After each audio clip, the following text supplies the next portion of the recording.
The United States has long been the largest donor of foreign aid in the world, but perhaps no more.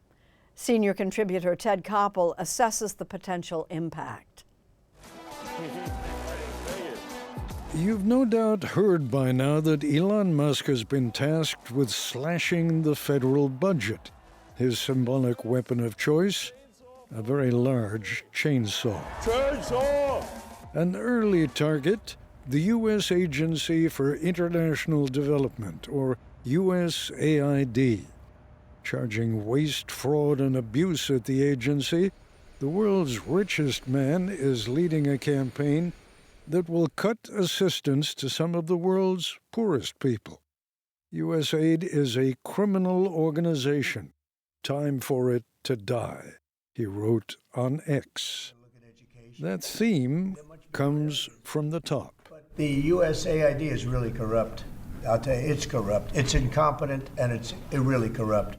And the White House press secretary provides the harmony. I don't know about you, but as an American taxpayer, I don't want my dollars going towards this crap. No worries. The administration is effectively dissolving the agency, cutting thousands of staff and billions in aid, and merging what remains with the State Department. Changes are still underway, but the message is clear. The U.S. has new priorities. And so we've had to cut quite a lot. David Miliband was British Foreign Secretary and a Member of Parliament. For the past 12 years, he's been President and CEO of the International Rescue Committee. The IRC delivers humanitarian aid to some of the most vulnerable people in the world. So far, says Miliband, the cuts have affected about 40% of their international programs. We're hearing two very different things from the administration. One is that there are some areas of aid that they're definitely going to cut. Like education, out. Climate resilience, out. The second thing we're hearing is they want to review all aid that is life-saving, and they'll come back to us with conclusions about the future of the international aid program. Albert Einstein helped found the IRC in the 1930s to assist refugees from Nazi Germany.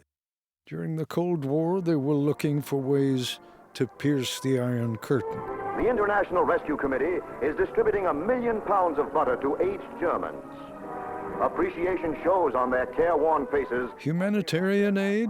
Certainly, but with a giant dollop of propaganda. Thousands of Germans cross from the Russian sector to West Berlin for free butter from the United States.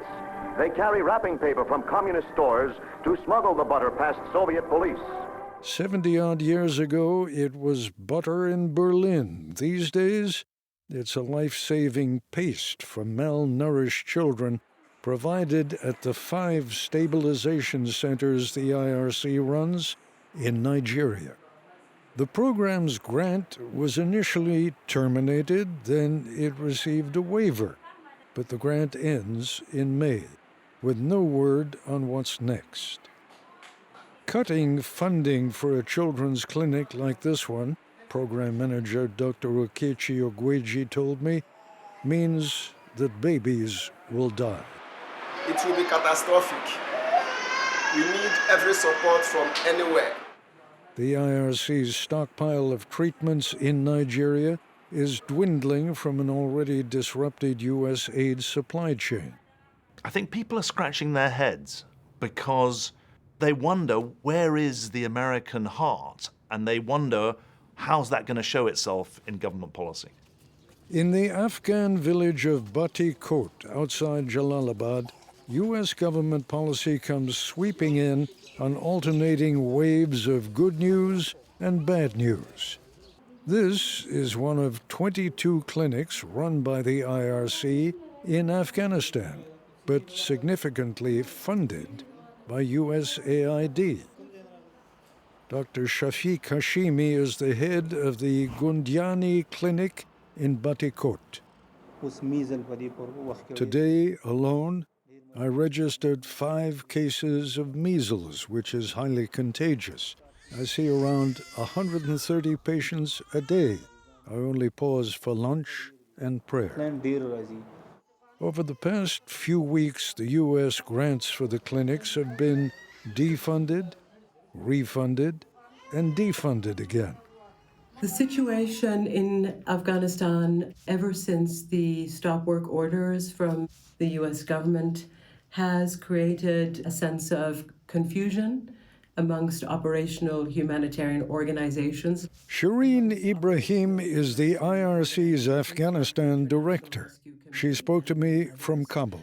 It has also sent panic within communities that have relied on humanitarian support for many years. And it has compromised our relationships with the authorities that exist today in Afghanistan.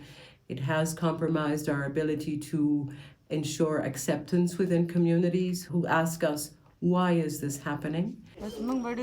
If this support is stopped, the condition of poor people like us will worsen, possibly even leading to death. Your support has changed our lives. We get tired of giving massive amounts of money to countries that hate us, don't we? The State Department made that position official, telling Sunday Morning the Afghanistan grants have been terminated based on credible concerns that U.S. money was benefiting the Taliban. The question is being reframed by the American government. Why help people who are our declared enemies? Why do that? I believe that it is in the interests of the global community to stabilize countries, to ensure that their populations are living in dignity, and that people do not seek a dignified living elsewhere. I want to make sure that people fully understand what you just said. I know there are many people in the United States who say, all these illegal aliens, we've got to find a way to stop the flood. And you're saying part of the answer is to make things livable in the countries from which they come. Absolutely.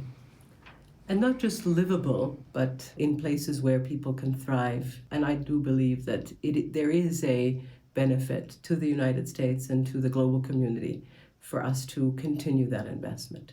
That is not the administration's position. But we're not the government of the world. No, we'll provide humanitarian assistance, just like everybody else does, and we will do it the best we can. But we also have other needs we have to balance that against. The idea that we have a lot of suffering going on in this country, a lot of poverty, a lot of illness, why not take care of our own first? I think that the administration definitely believes that charity begins at home. And I don't argue with that. My argument is charity shouldn't end at home. And international aid is 0.2% of the US economy, not 25% of federal spending. It's a strategic investment, it's a moral investment, and it's an impactful investment. Because? If you've got people in need and you can help them and you don't, it's a sin. But also, when you don't help people in need, instability follows. We know that as much as night follows day. And problems that start in a faraway part of the world don't stay in a faraway part of the world. It's been true throughout history for the movement of people. Today it's true for health insecurities. We learned that in the pandemic. If we think that we can only solve our own problems without solving other people's problems, we're going to run into trouble.